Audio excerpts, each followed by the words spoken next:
ये देश का पहला डॉक्टर है जो पतंजलि योग पीठ का फाउंडर मेंबर बना। फिर तो पूरे परिवार को, सब बच्चों को भी सही रास्ते पर लगा दिया। अभी बच्चा क्या कर रहा है? स्वामी जी, आपके प्रताप से बेटे ने एमबीबीएस कर लिया, मौलाना आजाद मेडिकल कॉलेज से एमबीबीएस कर लिया, एमडी चाइल्ड स्पेशलिस्ट के लिए कर रहा है, वो चाइल्ड स्पेशलिस्ट बनने वाला है। लो, बच्चा भी एमबीबीएस बन गया, खुद ही बच्चे जैसा लग रहा है। तो ऐसा डॉक्टर होना चाहिए जिसका जीवन पूर्ण सात्विक हो। जो ऐसे डॉक्टर होते हैं भगवान के रूप। एक बार जोरदार अभिनंदन। ऐसे डॉक्टर होने चाहिए जो बच्चों को अपना बच्चा मान करके डील करे। बच्चों पर एक्सपेरिमेंट किए जा रहे, इसके पास में माताएं आते हैं, अब हमारे बच्चे को भर्ती करो। बोले भर्ती करने की जरूरत ही नहीं है, मैं तुम्हारा पैसा क्यों लूं, क्यों तुम्हारे बच्चे को भर्ती करूं, अपने घर में रखो, ऐसे रखो वैसे रखो। उसको सलाह दे देता है। ऐसा डॉक्टर भी मैंने दुनिया में पहली बार देखा है। बोले ये मैं धंधा करने के लिए हॉस्पिटल नहीं बनाया है, दवा करने के लिए बनाया है, उपचार करने के लिए बनाया है, अत्याचार करने के लिए नहीं, व्यापार करने के लिए नहीं बनाया। समझा देता है। तो पहले तो लोगों ने विरोध किया। देखो संसार में लोग ना क्या क्या, लेकिन अब लोग कहते नहीं यही डॉक्टर अच्छा है। तो आप तो मेरे साथ बाह्य प्राणायाम कर लेना, अनुलोम विलोम कर लेना। डॉक्टर मनोज मित्तल के भी कुछ अनुभव सुनते, सुनाओ बेटा। जैसे मेदांता में, गंगाराम में, अपोलो में जाता रहता हूँ, पीजीआई चंडीगढ़ में, एम्स में बड़े सारे पेशेंट देखने होते हैं। तो वहाँ पे 90% मरीज ब्लड प्रेशर के, डायबिटीज़ के, पीसीओडी, फैटी लिवर या फिर जोड़ों का दर्द, दमे की शिकायत के होते हैं, जिनका कि आयुर्वेद, नेचुरोपैथी, योग, लाइफस्टाइल मॉड्यूलेशन से इलाज हो सकता है। केवल 5 से 10% मरीज बड़े बड़े हॉस्पिटल्स में, जितने भी इंडिया के सबसे बड़े बड़े हॉस्पिटल्स हैं, 5 से 10% मरीज वेंटिलेटर पे होते हैं, ऑक्सीजन लगी होती है, कोमा में होते हैं। उनके लिए केवल एलोपैथी कामयाब है। तो बड़े दुर्भाग्य की बात है कि 75 साल हो गए देश को आज़ाद हुए, 75 साल में 90% हेल्थ बजट केवल एलोपैथी को जाता रहा, और केवल 10% हेल्थ बजट में योग, आयुर्वेद, नेचुरोपैथी ये सारे सिमट के रह गए, सिद्धा ये सब सिमट के रह गए। तो और जिसमें कि 90% बीमारियों का समाधान योग, आयुर्वेद और नेचुरोपैथी से हो सकता है, केवल 5 से 10% के लिए ही एलोपैथी बस ज़रूरत है। तो मेरे को तो अगर कभी हेल्थ मिनिस्टर मिलेंगे तो मैं रिक्वेस्ट करूंगा कि जैसे नई शिक्षा नीति आई है, ऐसे नई स्वास्थ्य नीति आए, जिसमें कि ऐसे एमबीबीएस डॉक्टर बने देश में, ऐसा एमबीबीएस का सिलेबस हो जिसमें 25% रोल एलोपैथी का हो, 25% आयुर्वेद का, 25% नेचुरोपैथी का और 25% योग एंड लाइफस्टाइल मॉड्यूलेशन का। एक इंटीग्रेटेड पैथी बन जाए। Integrated pathy. और बड़ा अच्छा लग रहा है कि शायद भारत सरकार ने एक सर्कुलर जारी किया है अभी कि 2030 तक हम इंटीग्रेटेड मेडिसिन लाएंगे, क्योंकि ये इंटीग्रेटेड शब्द है ना, integrated pathy, integrated medication, integrated treatment, ये शब्द, ये ध्वनि, ये दर्शन पतंजलि से गया है पूरी दुनिया को। बिल्कुल सही बात है। पिछली सरकारों से तो हमें उम्मीद नहीं थी, लेकिन इस सरकार से हमें उम्मीद है कि ऐसा होगा, इंटीग्रेटेड मेडिसिन का समय आएगा और भारत पूरे दुनिया को रास्ता दिखाएगा कि इंटीग्रेटेड मेडिसिन ही सारे दुनिया की समस्याओं का समाधान है। पिछले 3 साल के लॉकडाउन के पीरियड ने दिखा दिया कि कोई भी एक पैथी खाली कामयाब नहीं हो सकती। योग और लाइफस्टाइल मॉड्यूलेशन दुनिया की सबसे बड़ी चीज है, जिसको अगर फॉलो करेंगे तो मोदी जी का फिट इंडिया का सपना तभी साकार होगा जबकि सबका विकास, सबका साथ लेके चलेंगे, सारी पैथियों को लेके अगर चलेंगे तभी होगा। खाली एलोपैथी का बोझा हम ढो नहीं सकते, हमें सबको साथ लेके चलना पड़ेगा। कई हजार साल पुरानी हम भारतीय आयुर्वेद की संस्कृति को कैसे पीछे इग्नोर करके आगे चल सकते हैं। बड़ा सौतेला व्यवहार हुआ है पिछले 75 सालों में आयुर्वेद के साथ में, योग और लाइफस्टाइल मॉड्यूलेशन के साथ में। अब हम ये सह नहीं सकते, अब ऐसा चलेगा नहीं। अब मेरे साथ बड़े सारे ऐसे एमबीबीएस एमडी डॉक्टर मेरे साथ जुड़ गए हैं और स्वामी जी के पद चिन्हों पे चलने को तैयार है। जैसा स्वामी जी कहेंगे हम वैसा करेंगे। और ये एक बड़ा तबका अच्छे सात्विक डॉक्टरों का भी है। देखो 3 तरह के लोग होते हैं, सात्विक, राजसिक, तामसिक। राजसिक और तामसिक डॉक्टर भी हैं जो लूट खसोटने में विश्वास रखते हैं, लेकिन एक बड़ी संख्या सात्विक डॉक्टरों की भी तैयार। कुछ तामसी लोगों की आवाज बड़ी बुलंद होती है तो बड़ी लोग उनसे डर जाते हैं। तो ऐसी आवाज का हमें कोई डर नहीं है। अक्रॉस द टेबल बैठ के सारे समाधान हो सकते हैं, समझने की जरूरत है। स्वामी जी ने जो काम किया है पिछले 20 सालों में, 25 सालों में, कम से कम 2 अरब लोगों को स्वस्थ किया है स्वामी जी ने पूरे दुनिया में। अभी तक जितने भी नोबेल प्राइज मिले हैं, जितने भी नोबेल प्राइज मिले हैं, उतने सारे भी अगर स्वामी जी को दे देंगे तब भी ये मानव जाति के जो ऊपर उपकार किया स्वामी जी ने वो चुकाया नहीं जा सकता। तो बड़े दुर्भाग्य की बात है, लोगों को मरने के बाद मेडल दिए जाते हैं, तो ये बात अच्छी नहीं है। जीते जी ये देखना चाहिए अक्रॉस द टेबल, दुनिया में आज तक किसी की भी डायबिटीज इंसुलिन से ठीक नहीं हुई, ये वर्ल्ड रिकॉर्ड है। मैंने तो कभी सुना नहीं ऐसा कि इंसुलिन लगाया और डायबिटीज ठीक हो गई। उससे इंसुलिन से डायबिटीज को मेंटेन किया जा सकता है, लेकिन ठीक हुई है पतंजलि और पीठ हरिद्वार में ठीक हुई है डायबिटीज कम से कम 50 से 60 लोगों की पिछले 1-2 साल के अंदर ही।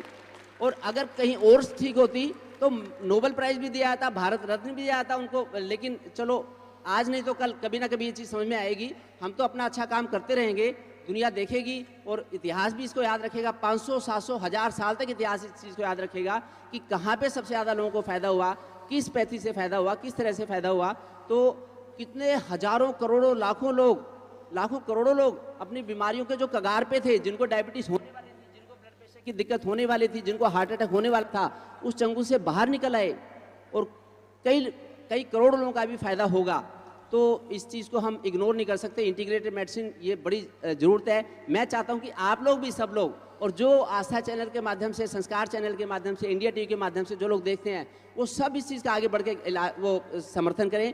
क्योंकि देखिए, मैं तो एक प्योर वेजिटेरियन हूँ और बड़े सारे जैन लोग प्योर वेजिटेरियन होते हैं, बड़े सारे जिन्होंने अमृत चक्र रखा वेजिटेरियन होते हैं। एलोपैथी में बड़ी सारी दवाइयाँ नॉन वेज से बनी होती हैं और जिनका कि अल्टरनेटिव पॉसिबल है, सिंथेटिक अल्टरनेटिव पॉसिबल है, फिर भी जाने अनजाने में ये बताया भी नहीं जाता कि नॉन वेज दवाई मैं लिख रहा हूँ आपको। और जब लोगों को पता लगता है, जब लाल निशान देखते हैं, जो सिंथेटिक दवाइयाँ होती हैं उनके ऊपर लाल निशान नहीं होता, और जो दवाइयाँ नॉन वेज से बनी होती हैं उन पर लाल निशान। लेकिन बड़े सारे लोगों को, भोले भाले लोगों को, जनता को पता नहीं होता। जब देखते हैं बाद में कोई बताता है कि अरे ये तो दवाई नॉन वेज है इसमें, फिर उनको बड़ा मलाल होता है कि अरे खास मुझे बता देते तो मैं तो किसी तरह से काम चला लेता, मैं तो धर्म भ्रष्ट होने से बच जाता। धर्म भ्रष्ट होने से बच जाता। तो ये चीज़ समाज के बीच में आनी चाहिए। अगर इमरजेंसी में कोई देनी पड़े तो उनको बता के दे सकते हैं कि ऐसे बात है और आपके लिए ज़रूरी है, चलो हम दे रहे हैं। लेकिन कोशिश करनी चाहिए कि मैंने तो एलोपैथी में MBBS किया, मैंने MD करी, मैंने तो जीवन शैली के उसमें कहीं पढ़ा ही नहीं कुछ। जिन जीवन शैली की गलतियों की वजह से बीमारियाँ होती हैं, वो जीवन शैली की गलतियाँ बचपन में पता लग जाए तो हम कितनी बीमारियों से बच सकते हैं। खड़े होके पानी पीना, अगर खड़े होके पानी पिएंगे तो गोडों में दर्द होगा ही होगा, घुटने हमारे खराब होंगे ही होंगे। अगर हम खड़े होके खाना खाएंगे तो हमें अपच की शिकायत, दिक्कत, एसिडिटी की दिक्कत होगी, पाचन खराब आज ये होगा। सो कॉल्ड अमीर लोग, हाँ, पढ़े लिखे लोग, जितनी भी पार्टियां होती है, खड़े होके खड़े खड़े खाते हैं, खड़े खड़े खाते खड़े खड़े टॉयलेट जाते हैं। वो कंपाउंड कम बखत क्या है, खड़े खड़े तो है। खड़े खड़े मूतते हैं, खड़े खड़े हगते हैं, खड़े खड़े खाते हैं, खड़े खड़े पीते हैं। अब थोड़े दिन में खड़े खड़े इनको फिर लेट के नींद भी नहीं आती, फिर इनको बिस्तर भी ऐसे लगाते, बोले वर्टिकल हो जाएंगे, सीधे वर्टिकल हो जाएंगे। तो जो मैंने जीवन शैली का सीखा, जब मैं पहली बार यहाँ पे आया 2005 में, तो मैंने बुक पढ़ी, दुनिया की सबसे अच्छी हेल्थ बुक मैं लेके भी आया हूँ, आयुर्वेद सिद्धांत एवं रहस्य। इससे अच्छी दुनिया में कोई पुस्तक होनी पूज्य आचार्य जी की किताब है, आयुर्वेद सिद्धांत रहस्य। आयुर्वेद सिद्धांत एवं रहस्य पूज्य आचार्य श्री बालकृष्ण जी ने लिखी है। मैंने 3 दिन के अंदर वो पढ़ ली बुक, जब मैं पहली बार यहाँ पे आया। पूरी बुक मैंने 3 दिन के अंदर पढ़ ली। इसको इंटरेस्ट जगाओ उसमें, जिसकी दृढ़ इच्छा शक्ति होती है कि हमें कभी बीमार नहीं होना। मेरे पापा 90 साल के हैं, स्वामी जी के प्रताप से पिछले 20 साल से योग कर रहे हैं, 100% निरोगी है, किसी तरह की कोई दवाई नहीं खाते, 2.5 घंटे योग करते हैं। 90 साल की उम्र में 2.5 घंटे योग करते हैं, 2-2.5 किलोमीटर सुबह सैर करके आते हैं, 2.5 किलोमीटर शाम को, 4 घंटे सुबह भगवत गीता का, दुर्गा सप्तशती का पाठ करते हैं, 4 घंटे शाम को भगवत गीता का। मेरी गुड़िया सौम्या यहाँ पे आचार्य कुलम में आई तो 9 साल की उम्र में उसे भगवत गीता कंठस्थ हो गई स्वामी जी। अच्छा बेटी यही पढ़ी है। एक बात तो है, जो ऐसे सात्विक डॉक्टर होते हैं ना, सात्विक परिवार होते हैं, बोला हमको अपने बच्चे भी आचार्य कुलम में, पतंजलि गुरुकुलम में, पतंजलि विश्वविद्यालय में पढ़ाने। माने शिक्षा और चिकित्सा का जो भारतीय दृष्टि है, उसके साथ पूरे एकात्म हो गए। जिसको संस्कार मिल गए, उसका इंश्योरेंस हो गया। लोग कहते हैं मैंने इस कंपनी का इंश्योरेंस कराया है, जिनका संस्कार मिल गया उनसे संस्कार पीछा नहीं छोड़ेंगे। उन्हें कभी दिक्कत आ नहीं सकती।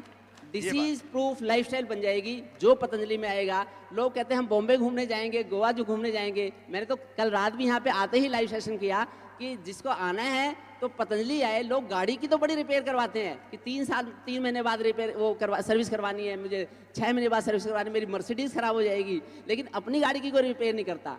अपनी गाड़ी की रिपेयर कर ले। एक बार कोई पतंजलि आके देखे, दुनिया की हर बीमारी का समाधान है यहाँ पे। जो फिट हैं वो हमेशा फिट रहेंगे और जो बीमार हैं वो निरोग होके जाएंगे। एक बार आके देखें यहाँ पे लोग, जो लोग आएंगे तो उनको पता लगेगा कि पतंजलि क्या चीज़ है।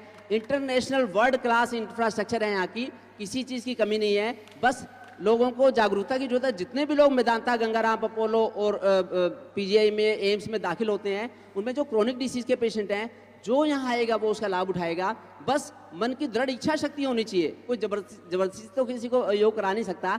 जो कर लेगा श्रद्धा के साथ में, उसे बीमारी रहेगी नहीं। एक म्यान में 2 तलवार रह नहीं सकती। 90% बीमारियां खान पान रहन सहन को ठीक करके अपनी गलती को सुधार योग और रोग दोनों एक। हाँ, ये बड़ा अच्छा वक्तव्य योग है डॉक्टर, जोरदार ताली बजाओ इसके लिए। एक म्यान में 2 तलवार नहीं, योग और रोग 2 साथ साथ कैसे रह जाएंगे। कितने साल के हो गए मनोज जी? 52 साल का हो गया, बच्चे जैसा दिख रहा है। लोग 60 साल में लोग रिटायरमेंट ले लेते हैं। 60 साल में रिटायरमेंट ले लेते कि अब तो जी रेस्ट करेंगे। स्वामी जी कहते हैं आराम हराम है। नरेंद्र मोदी जी ने 60 साल की उम्र में देश की गद्दी संभाली और 70 साल की उम्र में आज वो एक जवान की तरह से काम करते हैं। हमारे देश के प्रधानमंत्री जी, लोग रिटायरमेंट ले लेते हैं। पता नहीं किस देश में, तो अभी मैंने परसों अखबार में पढ़ा था कि उस देश में तो कि रिटायरमेंट की एज 62 साल से 64 साल कर दी, लाइफ एक्सपेक्टेंसी बढ़ गई। तो उन्होंने हड़ताल कर दी कि हमारी तो रिटायरमेंट 62 साल पे होना चाहिए, हम 64 साल नहीं सहन कर सकते। तो और हमारे देश के प्रधानमंत्री जब सुबह, चाहे रात को 12 बजे सोए, सुबह 5 बजे उठ के योग करते हैं। जैसा राजा वैसी प्रजा। तो वो जो जब सुबह एक बार निकल जाते हैं नहा धो के, फिर तो पूरी दुनिया उनके ऊपर कैमरा उनके पास रहता है, फिर उनके पास समय नहीं होता। लेकिन सुबह 1 घंटा योग जरूर करते हैं। तो योग करेंगे तो 100 साल तक हमारा इंश्योरेंस हो जाएगा। इसलिए ये बात योग से बड़ी दुनिया में तुम नरेंद्र मोदी से ज्यादा बिजी तो हो नहीं। हाँ, स्वामी रामदेव से ज्यादा बिजी तो हो नहीं। मेरे पास बड़े सारे सरपंच आते हैं, गांव से सरपंच आते हैं, एमएलए आते हैं, कहते हैं डॉक्टर साहब बीपी नहीं ठीक होता, डॉक्टर साहब कोई नुस्खा बता दो, कोई फार्मूला बता दो। मैं कहता हूँ योग कर लो। कहते डॉक्टर साहब बिजी हैं, देखो योग नहीं होता। मैं कहता हूँ स्वामी जी से ज़्यादा बिजी तो नहीं हो आप, नरेंद्र मोदी से ज़्यादा तो बिजी नहीं हो, योगी आदित्यनाथ से ज़्यादा बिजी तो नहीं हो। कर लो, मान जाओ, नहीं तो बड़ा दिक्कत आएगी। अपोलो में दाखिल होना पड़ेगा, गंगाराम में दाखिल होना पड़ेगा। बच जाओगे अगर आप योग कर लोगे। जो योग करेगा उसे बीमारी छू नहीं सकती। कई खानदान सुधर जाएंगे। लोग कहते हैं जेनेटिक बीमारी है, जेनेटिकली उन्होंने नहीं योग किया, आपने योग करे, आगे जेनेटिक बीमारी होगी। आप योग करोगे, जीन सुधर जाएंगे, बच्चे भी सुधर जाएंगे, बच्चों का इंश्योरेंस हो जाएगा, बीमारी छू नहीं सकती। तो इसलिए योग करना बड़ा जरूरी है। मुझे क्या फ़ायदा हुआ योग करने का? स्वामी जी के साथ 20 साल से जुड़े हुए, मुझे क्या फ़ायदा हुआ? देखिए, मैं 1 घंटे में 10 किलोमीटर की रनिंग करता हूँ। पिछले 1 घंटे में 10 किलोमीटर के सामने 35 साल से मेरी यही रनिंग स्पीड है। 1 घंटे 35 साल से यही रनिंग 35 साल से 64 से 65 मिनट लगते हैं मेरे को 1 घंटे की रनिंग में। और मैं फुर्ती से नीम के पेड़ पर चढ़ जाता हूँ। मैं जब नीम के पेड़ पर चढ़ा, अभी 2 महीने पहले की बात है, 17 सेकंड की वीडियो बनाई मैंने, वायरल हो गई कि जो 70 किलो के लोग हैं, चाहे जज हो, चाहे एडवोकेट हो, चाहे पुलिस वाले हो, चाहे इंजीनियर हो, डॉक्टर हो या आईटी पर्सनल हो, वो या तो नीम के पेड़ पे चढ़ के दिखाएं, या 10 किलोमीटर की दौड़ पे लगा के दिखाएं, या फिर मैं 100 मंजिल का जीना 1 घंटे में चढ़ सकता हूँ। 10 मंजिल का जीना चढ़ने में मेरे को 3 मिनट लगते हैं। तो ये फिटनेस के क्राइटेरिया। लोग कहते हैं कि इतनी हाइट पे तो इतना वेट होना चाहिए। ये तो 200 साल के पैरामीटर बनाए गए हैं। अगर आप फिट हैं तो आपको फिटनेस प्रूव करनी पड़ेगी, ऐसे काम नहीं चलेगा। और फिर मैं, स्वामी जी, पिछले जब से शादी हुई है हम लोग 2 टाइम खाना खाते हैं। और पिछले 6 साल से हम लोग चतुर्मास में सावन, भादो, आसूस, कार्तिक 1 टाइम खाना खाते हैं। 6 साल हो गए हमें। जो लोग 3 टाइम खाना खाते हैं उनकी बीमारियां नहीं ठीक होती, और जो 1 टाइम खाना खाएगा बीमार नहीं हो सकता। स्वामी जी ने 20 साल तक अन्न खाया नहीं, कई लाख किलोमीटर की यात्रा कर ली। ऐसी कोई तहसील नहीं होगी भारत की जिसमें स्वामी जी गए नहीं होंगे। तो ये तब संभव था जबकि स्वामी जी ने कम खाया। मेरे पापा भी कहते हैं सारा भारत जानता है कि कम खाओ, कभी बीमारी छुएगी नहीं। और ज़्यादा खाने से intermittent fasting, millions of dollars खर्च करके इंटरमिटेंट फास्टिंग ढूंढी है, जो कि हमारे तो कई सदियों से, कई लाख वर्षों से, जब से भारत की संस्कृति का शुरुआत है, तब से लेके कहते हैं कि उपवास का बड़ा फायदा है। मैंने तो एलोपैथी में कहीं पढ़ा ही नहीं फास्ट क्या होता है, उपवास क्या होता है। जो मर्जी खाओ पियो ऐश करो और फिर डॉक्टर के पास जाके एंजियोप्लास्टी करवाओ, हार्ट अटैक का इलाज कराओ। उपवास से तो कहीं नाम, मैंने मालिश का तो नाम ही नहीं सुना कि MBBS में MD में कि मालिश का तो फायदा होता है। मालिश करेंगे तो जोड़ों की मालिश दूसरे नंबर की वैक्सीन है। पहली वैक्सीन है दुनिया की योग, सबसे सस्ती वैक्सीन, सबसे अच्छी वैक्सीन। जो टाइफाइड की वैक्सीन लगाएंगे टाइफाइड से बचाएगी, चिकन पॉक्स की वैक्सीन लगाएंगे चिकन पॉक्स से बचाएगी, और ये ऐसी वैक्सीन है योग की वैक्सीन जो इन्फेक्शन से भी बचाएगी, लाइफस्टाइल डिसीज से बचाएगी, सारी बीमारियों से बचाएगी। जिसका मालिश हो जाए, हमें 25 साल हो गए मालिश करते हुए, मालिश अगर करेंगे तो बीमारियां छू नहीं सकती। ब्लड प्रेशर, डायबिटीज, मोटापा, कब्ज होगा नहीं। कैसे कब्ज रहेगी अगर हम मालिश करेंगे? तो मैंने तो कभी एलोपैथी में नाम नहीं सुना, स्वामी जी MBBS MD में कभी नाम ही नहीं सुना कि मालिश का फायदा है। शंख अगर बजा लिया हमने, 3 बार सुबह शंख बजा लें, 3 बार शाम को शंख बजाएंगे, हार्ट अटैक हो नहीं सकता हमें, ब्लड प्रेशर की दिक्कत होगी नहीं। शंख में से जो आवाज़ निकलती है, ऐसी आवाज़ निकलती है जो सॉलिड ऑब्जेक्ट को भी पार कर जाती है, दीवार को तोड़ के बाहर, दीवार में से भी बाहर निकल जाती है। तो हमारी हार्ट की ब्लॉकेज कैसे रहेगी? जबलपुर के मेडिकल कॉलेज के प्रोफेसर हैं, शायद मेरे जैसे होंगे वो भी, तो उनका भी भारतीय संस्कृति में विश्वास था। 11,000 लोगों के ऊपर उन्होंने रिसर्च करी, तो ये देखा कि जिन्होंने भी शंख बजाया 3-3 बार सुबह शाम, खान पान का ध्यान रखा, उन्हें ब्लड प्रेशर की दिक्कत नहीं हुई, हार्ट अटैक नहीं हुआ। इसके ऊपर तो रिसर्च नहीं होती। जब पंचगव्य की बात आती है तो लोग वीडियो वायरल कर देते हैं और पंचगव्य से तो कैंसर ठीक होता है। और जब बीड़ी शराब सिगरेट पीते हैं, बीड़ी के ऊपर लिखा हुआ है, सिगरेट के ऊपर लिखा हुआ है इससे कैंसर होगा, उसके ऊपर ऑब्जेक्शन नहीं होती। और जब पंचगव्य मैंने खाया तो लोग कहते हैं कि जी ऐसा हो गया, वैसा हो गया। तो इसलिए भारतीय संस्कृति की महिमा बड़ी अनूठी है, निराली है, और स्वामी जी उसके बड़े अच्छे संदेश वाहक हैं। तो इसलिए आप लोग बड़े भागी हैं, बड़ भागी हैं आप लोग, जो सही समय रहते आप लोगों ने अपना इंश्योरेंस करवा लिया, और आप आगे भी मानव जाति में इस चीज़ की चर्चा करें, जिससे कि अगर हम घर के ऊपर झंडा लगाएंगे तो डिप्रेशन की बीमारी हो नहीं सकती। WHO कहता है, वर्ल्ड हेल्थ ऑर्गेनाइजेशन कहता है कि 350 मिलियन पेशेंट्स हैं डिप्रेशन की दुनिया में, 350 मिलियन, और कोई भी ऐसी कारगर दवाई भी नहीं है कि दवाई दे दो एक गोली और डिप्रेशन ठीक हो जाएगा, ऐसा भी नहीं है। लेकिन जो झंडा लगाएगा उसे डिप्रेशन हो नहीं सकता। हिंदू, मुस्लिम, सिख, ईसाई जो भी झंडा लगाएगा उसका फायदा उठाएगा। हमारी देश की सेना के जवान शहीद हो जाते हैं झंडे के ऊपर। झंडा जब हिलता है, लहराते हुए झंडे को देख के पुरुषार्थ की प्रेरणा मिलती है। हमें डिप्रेशन छू नहीं सकता, बीमारी हो नहीं सकती, हमारा हौसला बुलंद रहता है। छत्रपति शिवाजी, महाराणा प्रताप और भगत सिंह, चंद्रशेखर आजाद, इनके देश में लोग विटामिन डी खाते हैं, नकली विटामिन डी खाते हैं। सूरज की रोशनी में जाएंगे, सूरज की रोशनी में बात बेइज्जती नहीं आती, कहते बच्चा काला हो जाएगा। ये लो। तो ऐसे ना करें, प्रकृति से दूरी ना अपनाएं। सर्दियां आ गई, सर्दियों में इतना ज्यादा पैक कर देते हैं बच्चे को, 4 कपड़े, 5 कपड़े, 6 कपड़े, और फिर ऊपर से सिंथेटिक कंबल आ गए चाइनीज, उनको कपड़ों में वो तो इंसुलेशन हो गया। तुलसी जी के ऊपर अगर हम चुन्नी चढ़ाएंगे तो तुलसी जी ठीक रहेगी। अगर तुलसी जी के ऊपर कोई पन्नी चढ़ा देगा, पन्नी चढ़ा के कैसे तुलसी जी ठीक रहेगी? आजकल ऐसे ऐसे कंबल आ गए जी, मिंक ब्लैंकेट आए हैं, AC भी चलाएंगे और मिंक ब्लैंकेट में सोएंगे। मैं तो 15 साल से मच्छरदानी में बाहर सोता हूं, मैंने 15 साल से पंखा नहीं चलाया, जितनी मर्जी गर्मी हो, जितनी मर्जी, ये तो साल से पंखा नहीं चलाया। ये तो पूरा ही प्रकृतिवादी डॉक्टर है। और ये गर्म कपड़ा अभी भी नहीं पहन के आया है, देखो ऐसे ही घूम रहा है। चलो भाई, बहुत बहुत अभिनंदन है। ये तो मतलब ऐसे धड़ल्लेदार बोलता है, ऐसा एलोपैथी का MBBS MD डॉक्टर, जिसका बच्चा भी डॉक्टर हो गया अभी, वो योग आयुर्वेद का इतना ज्यादा उपासक है, क्योंकि ये हमारे खून में है, ये हमारे DNA में है, योग, आयुर्वेद, प्रकृति और हमारी सनातन संस्कृति। तो पानीपत में साइकिल से जाता हूँ, भैया दूज पे भी, राखी पे भी, पिछले 4 साल से। इसकी दीदी पानीपत में रहती है तो भैया दूज पर साइकिल से जाता है। कितनी दूर है पानीपत?